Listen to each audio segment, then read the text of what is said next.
જૂનાગઢના મહાશિવરાત્રિના મેળામાં એક સાધુ દ્વારા સફાઈ કર્મચારી પર લાકડી વડે હુમલો કરવાની ઘટના સામે આવી હતી, જે ઘટનાને પગલે સફાઈ કર્મચારીઓ ભવનાથ પોલીસ સ્ટેશન ખાતે પહોંચ્યા હતા।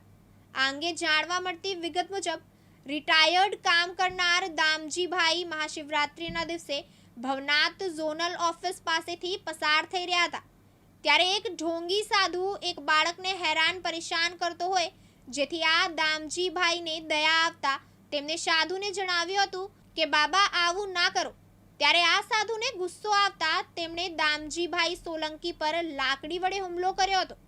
ત્યારે દામજીભાઈ પણ સ્વબચાવ કરવાનો પ્રયત્ન કર્યો હતો। આ ઘટનાને પગલે આજરોજ સમગ્ર વાલ્મીકી સમાજ દ્વારા ભવનાથ પોલીસ સ્ટેશન પહોંચી અને આવા લંપટ સાધુને ભવનાથમાં જગ્યા ન મળે તેમજ વાલ્મીકી સમાજને યોગ્ય ન્યાય મળે તે માટેની માંગણી કરી હતી। અને આ અંગે વાલ્મીકી સમાજના પ્રમુખ દ્વારા ભાવનાથના સાધુઓને પણ વાલ્મીકી સમાજ સાથે રહી આવા સાધુને સજા કરાવવા માટેની માંગણી કરવામાં આવી હતી।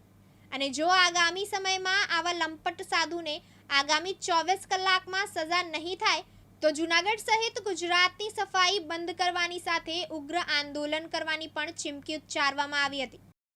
दूर दूर थी पधारेला मारा सफाई कामदार भाईओ बहनों, शिवरात्रि ने दिवसे अमरा सिंडिकेट बेंकनी अंदर काम करता अने रिटायर जे दामजीभाई सोलंकी शिवरात्रि सबब जे अमरी मेन ऑफिस जोनल ऑफिस पाए त्या निकळ्या हता।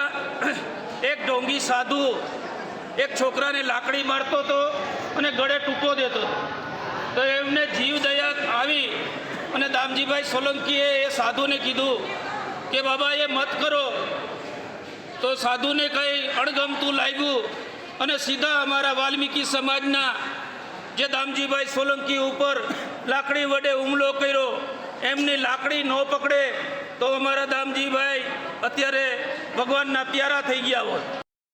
प्रकाश दवे साथे यज्ञेश भट्ट, दिव्यांग न्यूज, जूनागढ़।